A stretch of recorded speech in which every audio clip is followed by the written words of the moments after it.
لدينا مقطع بسيط من هذا القول، خلينا نسمع مع بعض.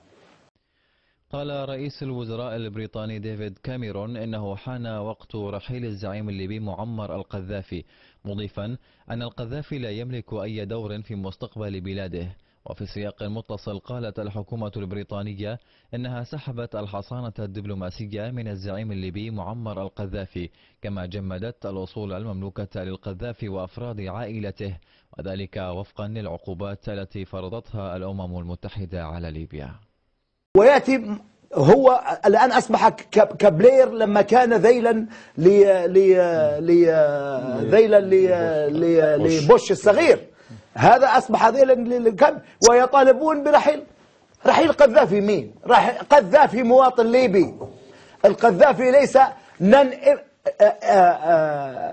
unlegal alien، يعرفوها الأمريكان. unlegal alien هو متواجد، ما هوش شيكانو، ما هوش مكسيكي هارب من الحدود الولايات المتحدة الأمريكية لكي يرحل عن بلده. القذافي لم يأتي إلى بريطانيا كهجرة غير شرعية ليرحل عن بلده. قذافي هذه أرضه وهو مواطن ليبي، والليبيين هم الذين يقولون يرحلون. ليبيا حرة قذافي يستقر. ليبيا حرة قذافي يستقر.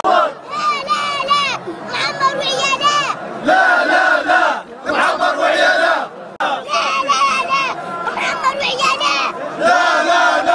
معمر وعياله. اعطيهم مية اعطيهم مية.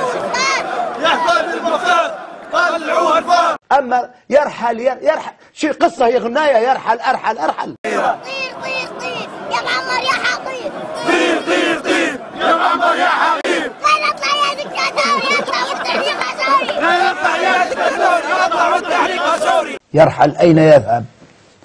يذهب للشعب الوقوق، أو يذهب للشعب الأمريكي، والله يذهب للشعب الإنجليزي، والله هو من الهجرة الشرعية. يا معمر شيش نعطيك حسن مبارك يا شفيق. يا معمر شيش نعطيك حسن مبارك يا شفيق. كانت تريد معانا شركة شيبوا اللي ماتوا في البركة. كانت تريد معانا شركة شيبوا اللي ماتوا في الشركة. كانت تريد الشعب يعيش شيبوا اللي ماتوا في الكيش. كانت تريد معانا تعيش شيبوا اللي ماتوا في الكيش.